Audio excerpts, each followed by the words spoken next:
Hello everyone, welcome you all once again on your on channel. और साथियों, आज के वीडियो में हम बात करने वाले हैं स्वामी विवेकानंद की एक फेमस पोयम काली दामोदर के कुछ शॉर्ट आंसर टाइप क्वेश्चंस की।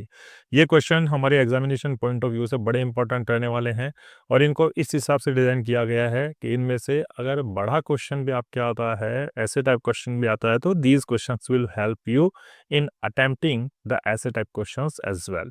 The first question, which can be very important from the examination point of view, is that what is the central theme of the poem Kali the Mother? ठीक है, काली the mother की central theme क्या है? तो the poem glorifies goddess काली। ये poem क्या करती है? ग्लोरीफाई करती है, महिमा मंडन करती है। किसका?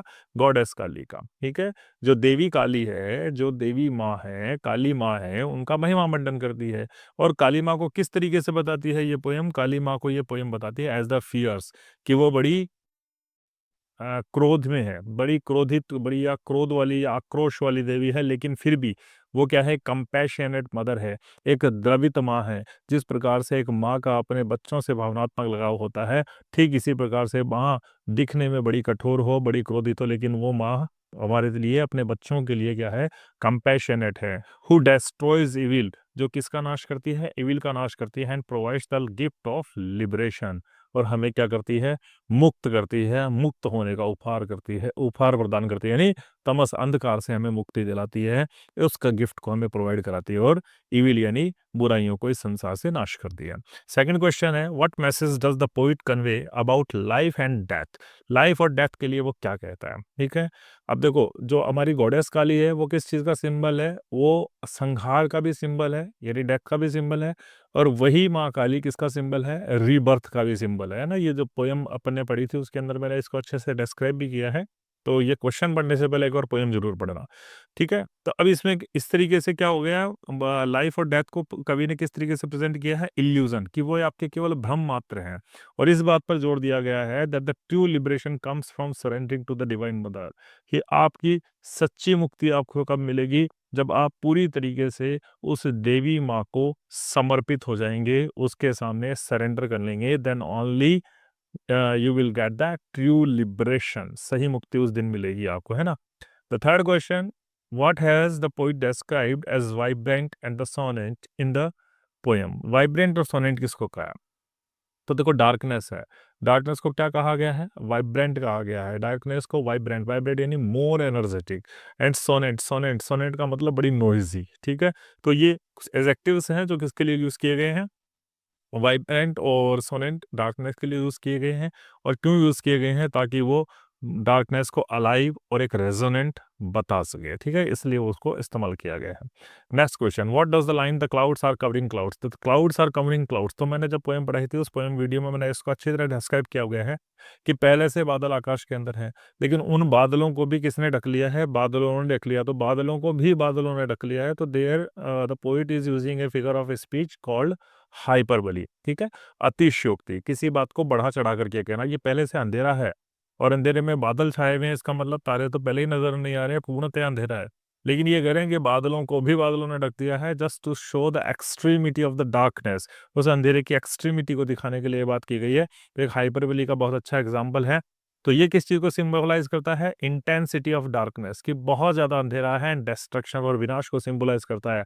Where the layers of the clouds are overshadowing each other, जहाँ पे बादलों की जो परतें हैं वो एक दूसरे को ढक रही है। ठीक है, next question, to what are the winds compared to in the poem? Winds को किन से कंपेयर किया गया है? विंड क्या होता है? तेज हवा का झोंका जो फोर्स के साथ ब्लो करता है उसको विंड कहते हैं। ठीक है, ये बात ध्यान रखनी है।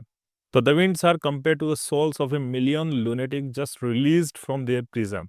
किससे कंपेयर किया गया है?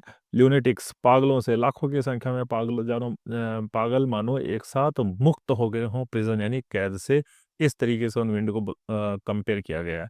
क्योंकि जब विंड चल रही है तो द विंड्स आर मेकिंग, क्या कर रही है? The wind is making noise. ठीक है, बहुत तेज शोर कर रही है। ठीक उसी प्रकार से जैसे मान लो पागलों को एक साथ रिलीज कर दिया जाए कैसे, तो वो पागल जिस तरीके से शोर करते हैं लाखों की संख्या में, ठीक उसी तरीके से विंड का शोर भी इतना ज्यादा आ रहा है when the mother Kali is coming. ठीक है, नेक्स्ट क्वेश्चन है, what force is uprooting the trees? कौन सी चीज है जो पेड़ों को उखाड़ रही है ना? पेड़ों को कौन सी चीज है जो उखाड़ रही है?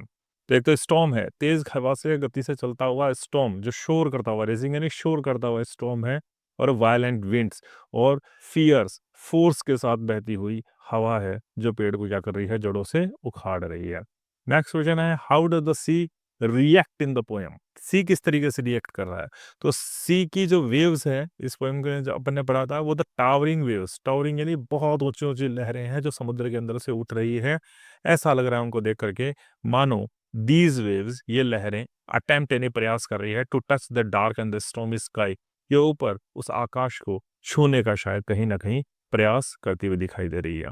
Next question, what does scattering plagues and the sorrows mean? क्या मतलब होता है scattering plagues and the sorrows का? इसका मतलब ये होता है that this divine force spread suffering and destruction.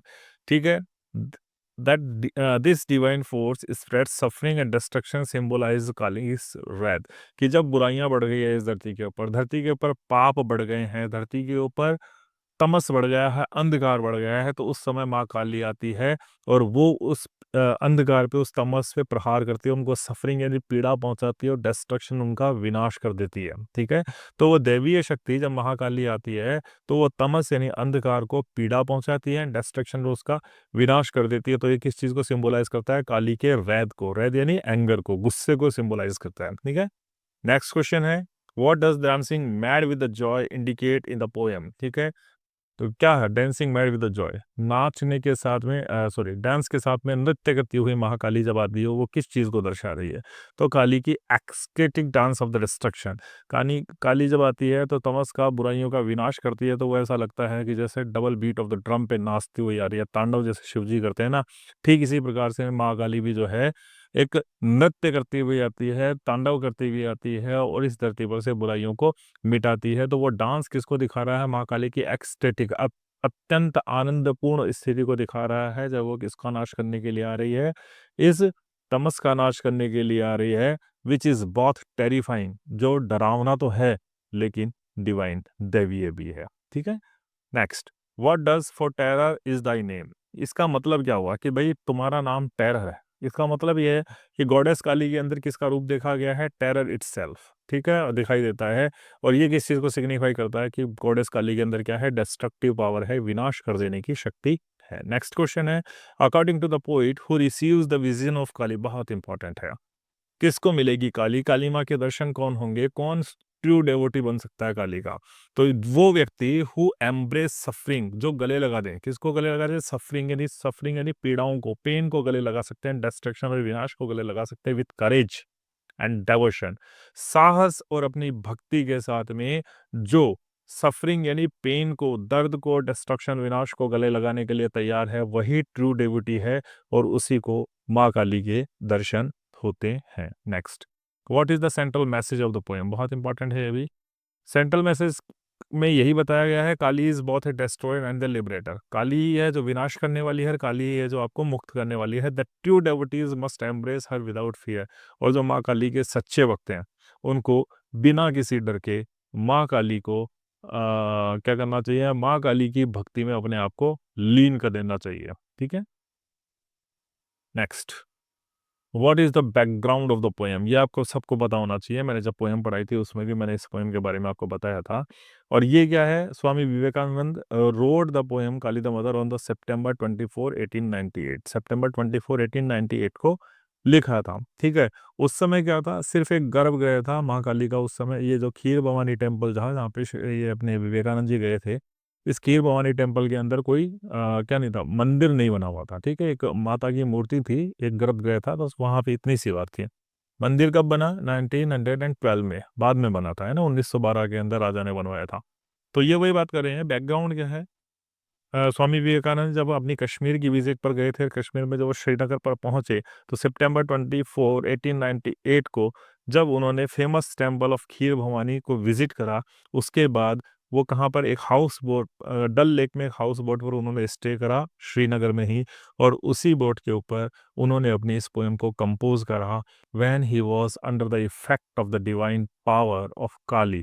जब काली के डिवाइन पावर के अधीन वो थे, काली की दर्शन करने के बाद उनको जो विजन काली का महसूस हुआ, उनको जो एनर्जी काली की महसूस हुई और उनके अंदर काली की माँ के प्रति जो भक्ति जागी, उसी मैजिक के तहत, उसी फर्वर के अंदर उन्होंने इस पोयम की रचना करी। तो this is all about from this poem. Thanks for watching. I hope आपको ये क्वेश्चन समझ में आए होंगे और बड़े इंपॉर्टेंट है हमारे एग्जामिनेशन पॉइंट ऑफ व्यू से। इनको रिवाइज करिएगा 2 से 3 बार में।